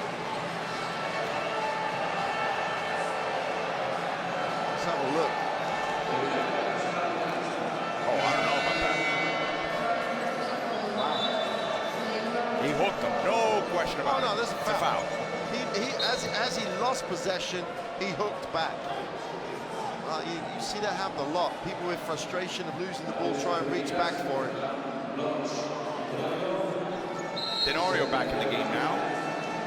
Coach Reyes is looking for a combination. He really has been rotating his options at the guard spot. He took Tenorio out after a mistake, which he doesn't normally do. But he's almost not clutching at straws. That's too strong a statement. But he is really desperately trying to find a unit that's going to function for this last 5 minutes. Blatch has had to come back, obviously had to come back. If Deng makes this and ties it up and Senegal have a possession, it's a huge possession in the game, the next one from the half court. Looking for his 14th point. He already has 12 rebounds, a double-double. No good. It's still a big possession because they could take the lead. And it's a long time since they had their noses in front.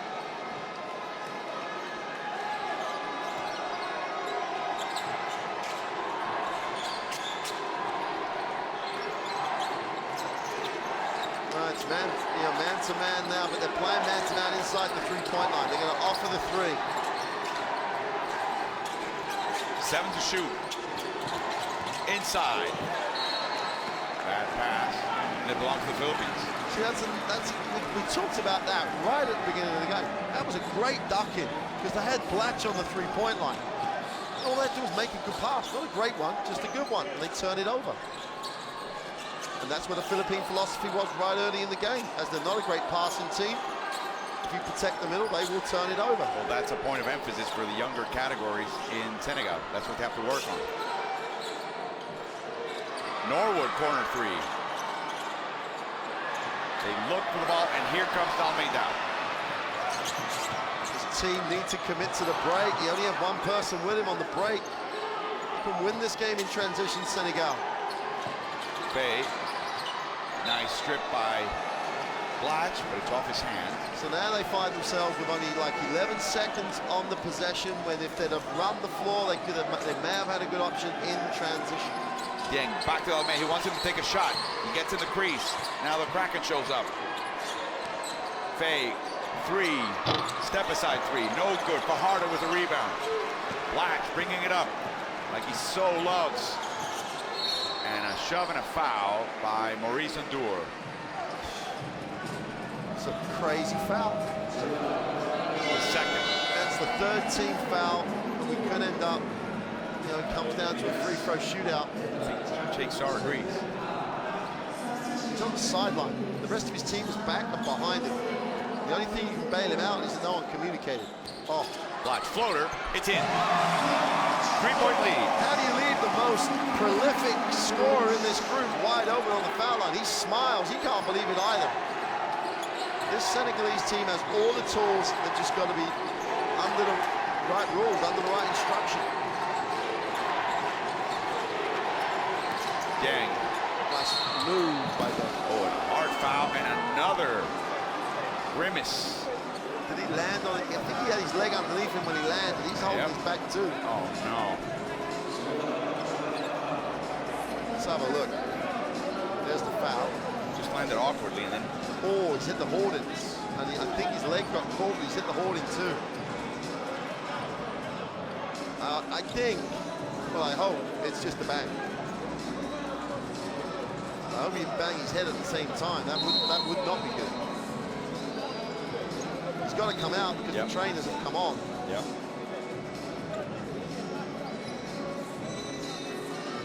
He doesn't know that. He goes, what about my two shots? He was on the act of shooting, but he has to sit.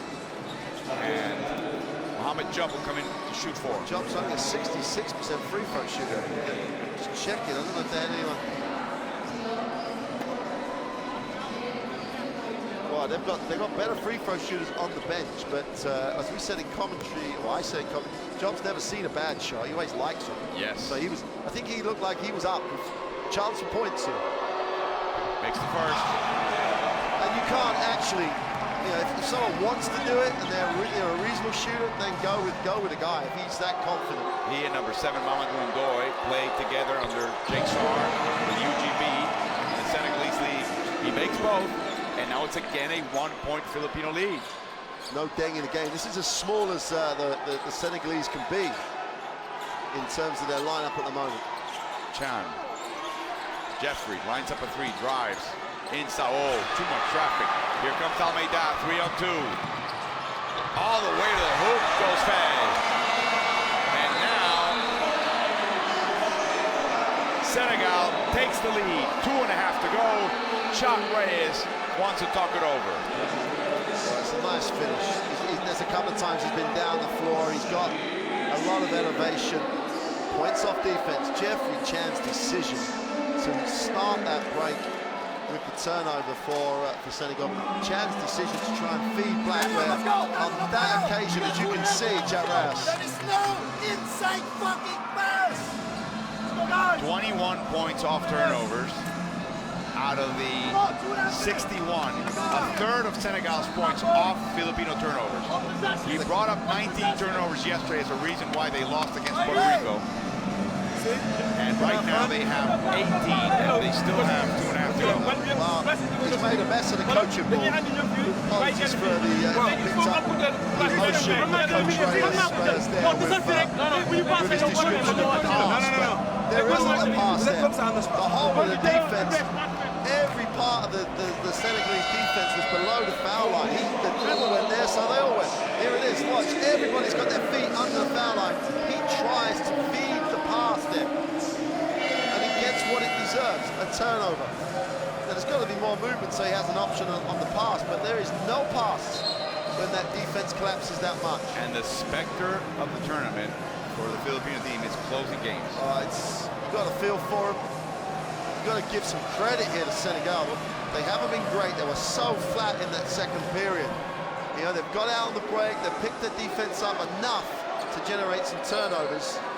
Now they come out with all that half-court trap, which will be interesting to see how effective that'll be. Fajardo was all alone. You've got to look down the floor. Alabak never saw him. Never looked.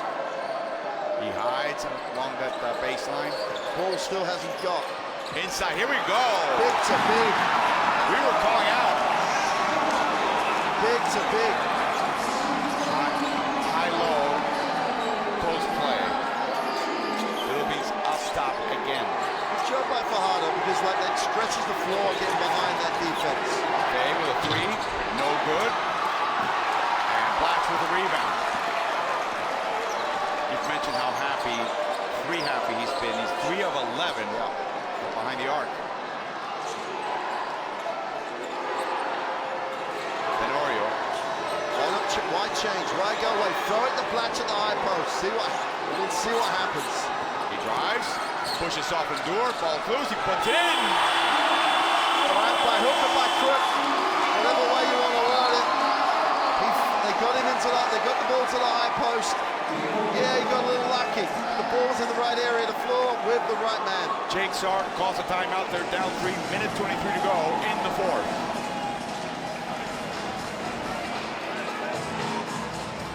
Well,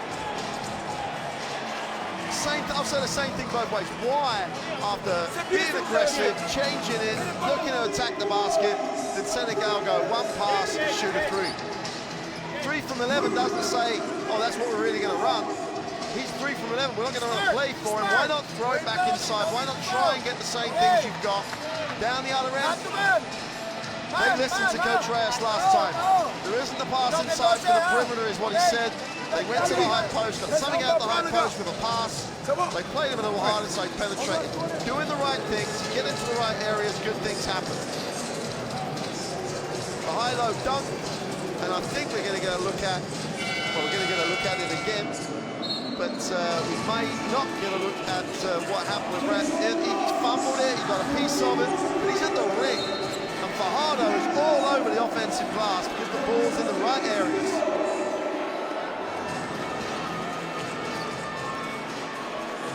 Dieng, very high in the assist, and he's still sore after that fall.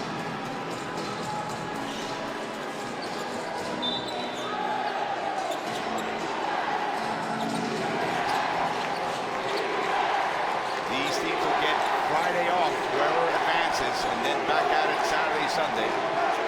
That will be the elimination round. Simple elimination. No point carryover. Dieng against Fajardo. Great job by Alapag to come and double team. Ward misses, and the ball back in the hands of Endur, the captain. Last minute of play. Oh boy. Senegal down 3.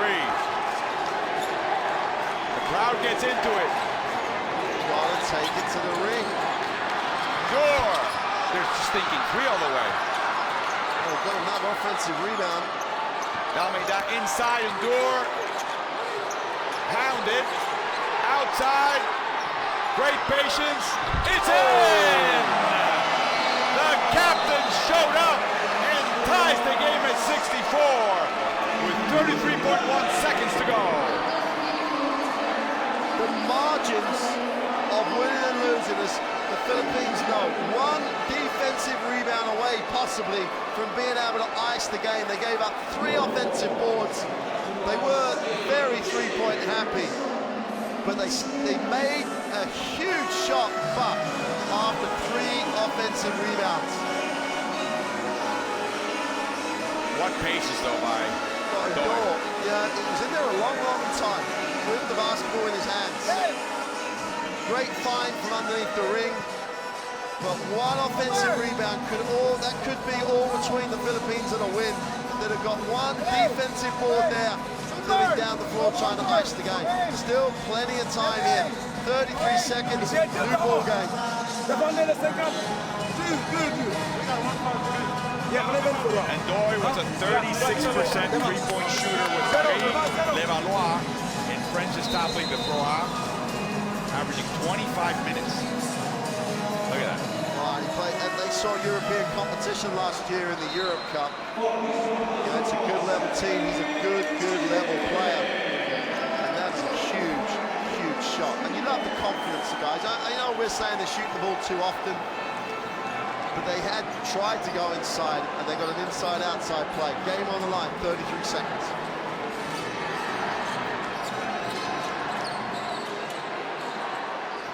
Guarding Norwood, Alapag hounded by Dalmeida. Latch fronted by Dur. He finally gets the ball, 15 seconds to shoot. Gotta give him some room. There's really no room for him. Let's see what he tries to do. 8 seconds to shoot now. Driving, banging, loses the ball. Puts it down, throws it. No good. The ball out of bounds. It belongs to the Philippines. He has no timeout. He's just 8 seconds to shoot. Campo and Lee are in. Now, Coach Reyes has said he's been poor. He was poor in the end-game situation. He's now got 8 seconds to win their first game in the World Cup. Get a W in your Basketball World Cup column. Alapag will win the game. Platt should have to give it up.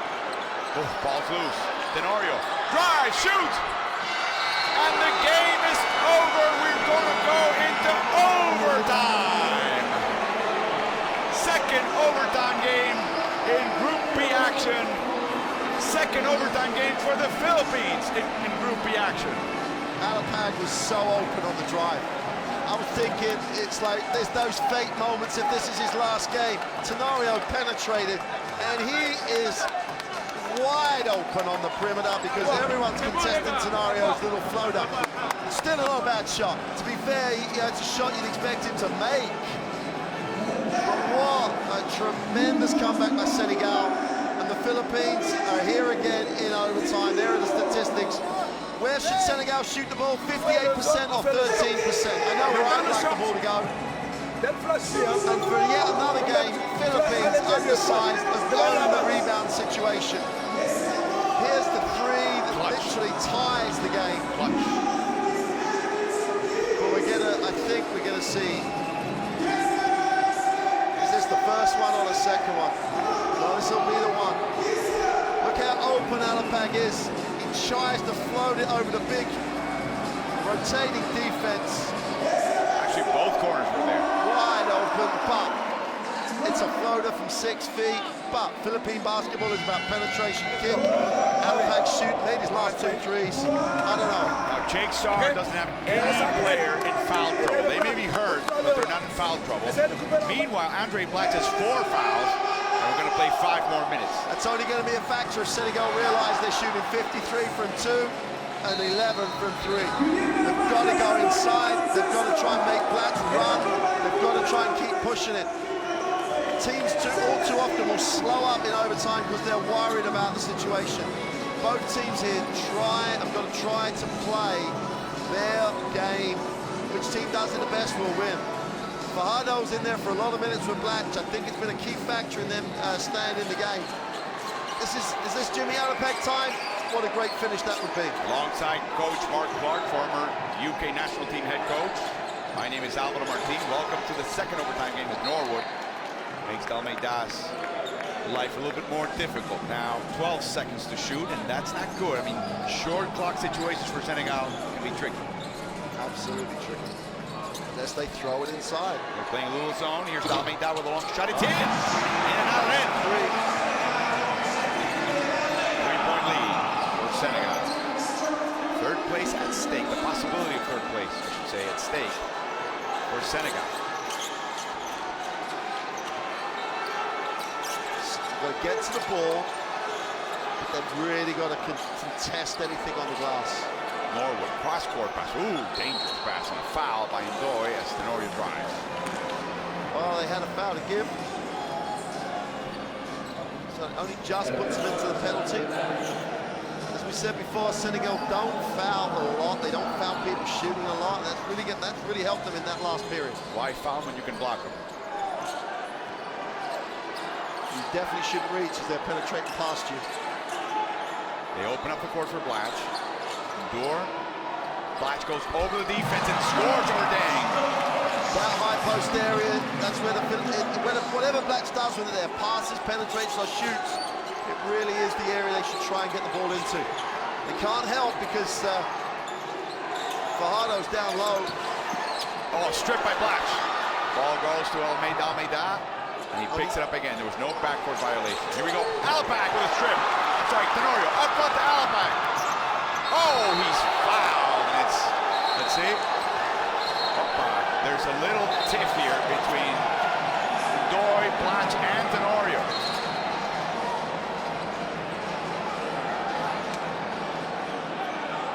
Captain, very cool. Tenorio wants to talk it over as Alapag remains down.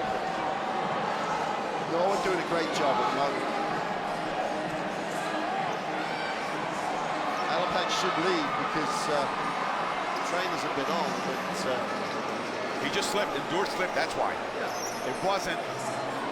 Endure had the bad luck of slipping. As we see the play, Alapag picks it up, and then Endure just slips right here and creates that inbounds fall by Alapag on his side or back. See, he just slipped. Just slipped underneath. So there was no bad intention. It was just an unfortunate. And LA Tenorio doesn't help the situation then by asking for the unsportsmanlike foul at all. Because he's the closest to it. He would have seen what really happened. Referees did a decent job. They could have overreacted to this. And Endure shaking Alapag's hand, make sure that he understands there's no ill will. They actually lost track of the ball. Alapag has to go get it. They're given an unsportsmanlike foul? Yes, they are. After a little discussion from the trio. Milosevic, the main referee from Serbia, with the ball.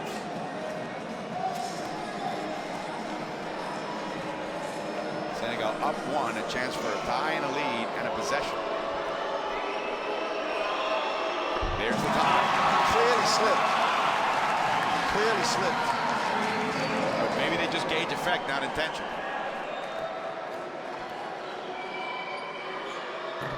Oh, doesn't get the lead. Tie game again. Norwood to inbound. Not too much damage done by the decision, whether it was right or wrong. Back where we were at the start of overtime. Zoned by Senegal. Blatch behind his back, attacks, and he dunks it! Philippines up by 2. 3.5 to go. The whole of the defense just was frozen. No one came across on the help at all. Swiss cheese defense. And that's the effect of Fajardo on the weak side. They don't want to leave him alone. Go again, short. Rebounded by Ding. He had a shot right there. Passes it up. Faye works his way in, and it's tipped back by Endure Faye. I think Ndoye, he's had a tremendous effect on this game in the fourth quarter and overtime. Alapag. Blatch wasn't ready. Back to Alapag. 16 seconds to shoot. I know he had a notion to flash into. Blatch with a 3. No good. Way off. Here comes Endure. Repeat it. Get it to Blatch in the high post, or at least use the fact that he's guarded in the high post. Don't have him step right out. He's a good shooter. If he wants to pop out to there after he's touched, that's fine. Almeida, bounce pass. Yang inside to Almeida.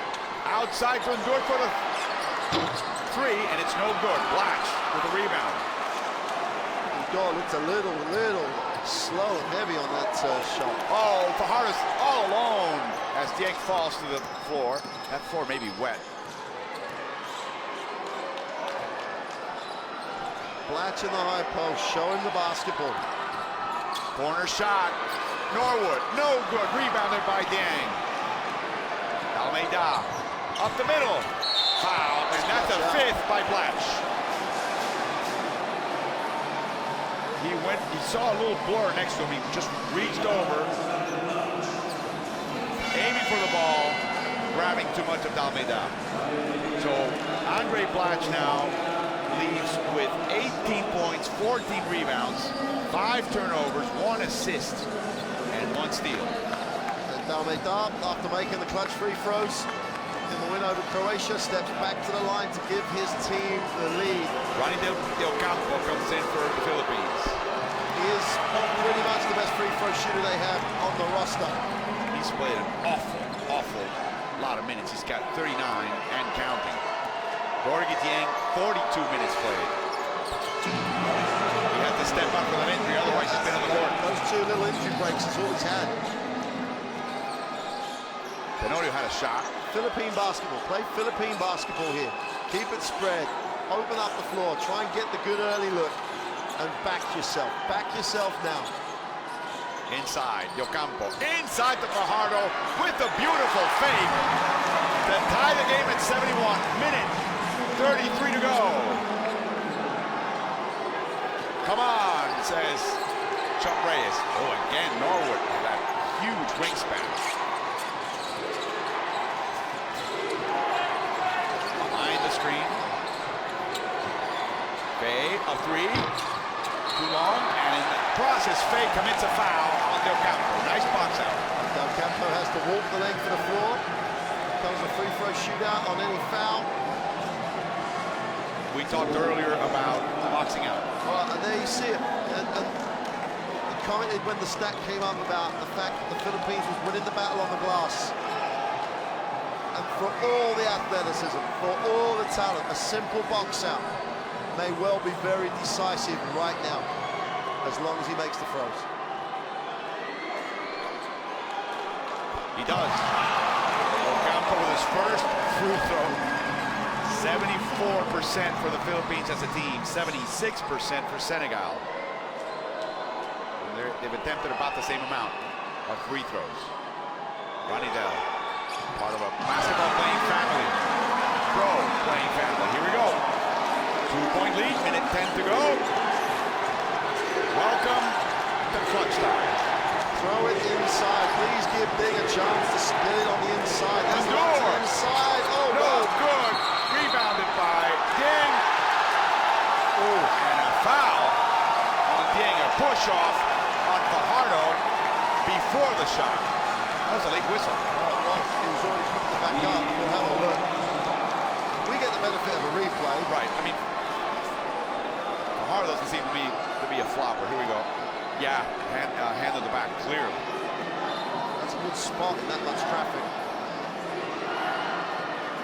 So Fajardo to the line. Today has attempted 5 free throws. He's made 3. Again, a 60-some% free throw shooter normally.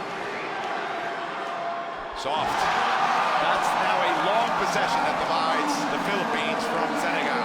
Let's see if he can make it 2 possessions.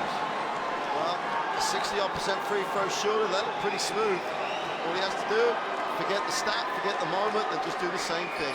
He does. Under pressure is Senegal, down 4, 55 seconds to go. Well, they went inside last time. Dieng launches the 3, it's short, in the hands of Alabag. Now they're gonna have to foul, and they do. And now the Philippines can put this one away and come home to Manila with a win. Alabag, in his last game up possibly, as you've said, he's got a chance to go to the free throw line and pretty much ice this.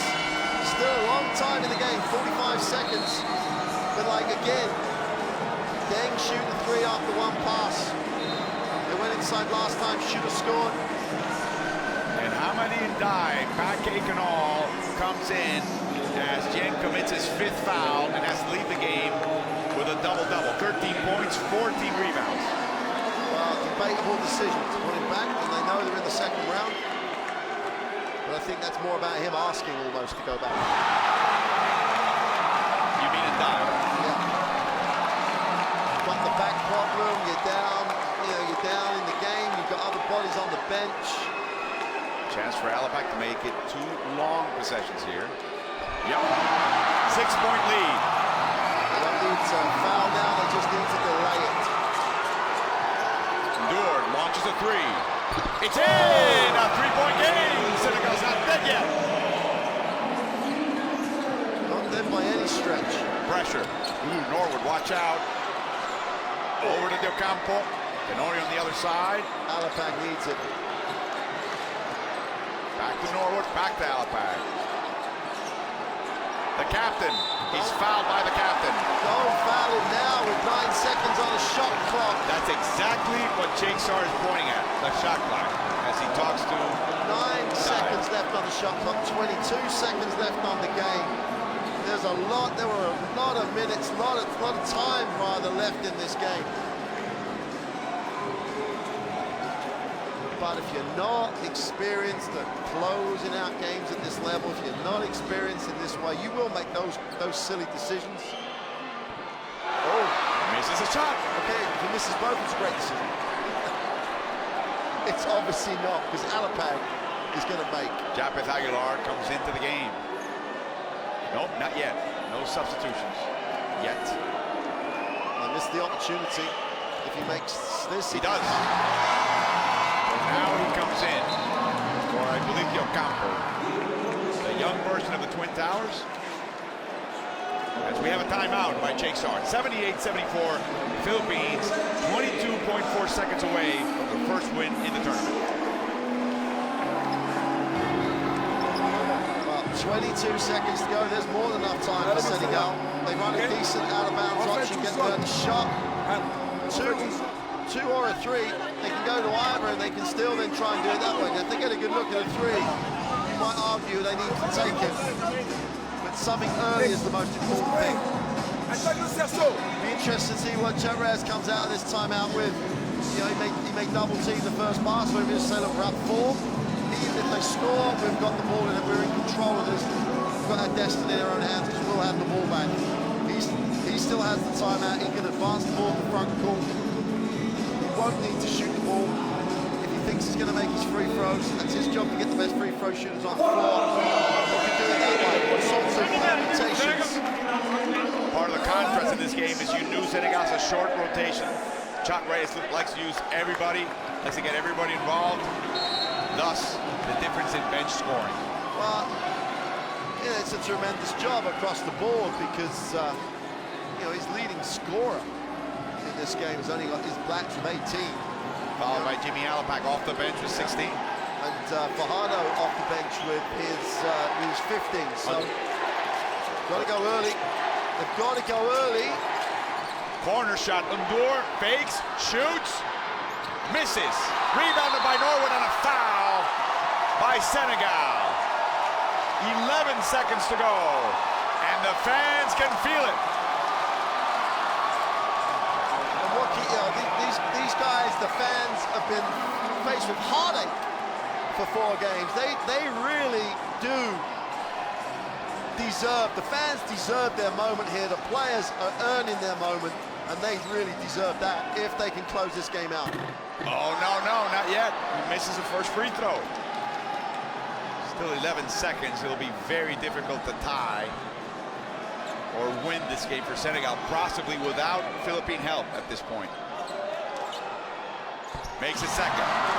No time for Senegal. Dalmeida brings it up the court. No one to pass. Down into Indai, but that's only 2 points. Well, and the quick foul. At least it gives them the shot at it. If they go down the floor and miss both of these throws, they'll have a shot at it. It was always going to be a long shot after the made free throw. But at least the quick 2 gives them, if Alapag, how fitting is this? 13 assists for John Dalmeida. Yeah. Makes the first. 4-point game, now it's a 2-possession game. Critical free throw. Could it be that Jimmy Alapag will score the last point of the first win in the Philippines here in almost 4 decades? He's jumping around like a 16-year-old, not a 36-year-old. I don't know. I'd like to get a little of his fountain of youth. 1 second, it's over. The basket is good. The game is over. For the first time in 36 years, the Philippines wins a game at a World Championship World Cup level. And it's a just reward for a team that's been eliminated on a series of heartbreaks. For Senegal, they know they're in the second round, but this one will cost them. Senegal right now is destined to 4th place as they move on to the knockout stage. Unless Puerto Rico, of course, makes a move. We'll see. 81-79 in overtime. A second game for the Philippines and the first win in the tournament. Wow. Let's just start with the emotional bit for the Philippines. They deserve it. It's a great thing for the tournament. Almost one of the best outcomes you could think of. Senegal go forward. They've had 2 huge wins. The Philippines start in overtime and lose, end in overtime and win. And how fitting, let's forget the technical side of it for a moment, how fitting that Jimmy Alapag shoots the far the last 2s, the 2-3 throws to make it. And how fitting in some ways that because of the foul-out situation of Andre Blatch, some of the unsung heroes have to come through and close it out in overtime. And how telling it was that Andre Blatch was leading the celebrations from the bench. It bodes well for Philippine basketball going forward. Look at the scorers on that. With Blatch still leading the scorers, they've got depth, they've got contribution. You just got to say, and the contribution from the bench with the zone that just changed the face of the game tremendously. Well, it's a team win, the team will take it, the fans will take it. Great day for Philippines. And for Senegal, we've talked about, you can't consider the Philippines a surprise team, nor Senegal in this tournament. They've simply been teams that have been away for a while. Yeah. They finally get their program together. They show up, they're underestimated. And for Senegal, a lesson. This game has to serve as a lesson for that team. Well, it has to, because you need to come out and play every single day. I think the start of the game was a hangover from yesterday when he just didn't play. Slowed up in the second period. They have got the talent to be competitive in the World Cup level, but so have the Philippines, and that's what they've got to respect. Croatia didn't respect Senegal, and in some ways, Senegalese didn't come out with a game plan to win this. But I'm not going to take anything away from the performance of the Philippines. They won this game because of Coach Reyes' strategy with the zone and the contributions across the roster, from a 36-year-old veteran to a young big man on the inside, to a newly acquired status. Every aspect to the game says this is a great group. And for Coach Reyes, a fuller use of a pretty full tool chest. I mean, putting together Fajardo and Blatch for the first time in the tournament, even Aguilar and Fajardo together on the floor to match up with the length of his team, doing things that are perhaps maybe not, you know, run and gun style, Filipino style, but closing a game, finishing up with a great rival. Well, and it's, Coach Reyes had his reasons for not playing Fajardo with Blatch. That's more than fine. But what he's shown now is when he thinks he needs to use those as a combination, they can, and they can be very, very effective. And I like the rotation where he has that real athletic getting ordered at 3. And don't forget as well, they've done this without an all-star from Asia basketball because of the injury to Castro. And he's struggled throughout the tournament with injuries, and this team should take a lot of... They'll be disappointed, because then they'll go home and they'll start to think, after they've enjoyed this moment, hey, how close were we to going through? And that's what they're going to take into next year's FIBA Asia basket. They deserve, belong, whatever the right word is, at this level. And with Blatch, they got the right guy. If their programs develop young players, the Philippines is, and with the following the sport has in the country, this team is on the World Cup stage, and it will be for a while. They're poised. They're poised to do good things. They're poised as a team. They found an identity bringing in Blatch. Yep. Well, whoever made the decision to bring in Andre Blatch, there are plenty of very talented basketball players. Plenty of very talented. We would love the opportunity to play international basketball with that much fan support and everything else. But Blatch is part of the Philippines group, and that picture is how much it means. Puso, that means heart in the Philippines, as he waves at the fan base. And the fan base responds in kind. Well, they are one, aren't they? The team and the fans are one. You know, it doesn't matter, but the majority of these Philippine fans would have come down from Madrid, etc. They're part of this program. The Philippines will go away with a 1-4 record here, but great memories and a list of things they want to accomplish to begin to move beyond and perhaps come back to a Worlds next time and do a little bit better. For Senegal now, a wait to see if they're going to be third or fourth. For Mark Clark, this is Alvaro Martin. In about an hour and a half, we'll be back with Game 2 of Day 5 of the 2014 FIBA Basketball World Cup.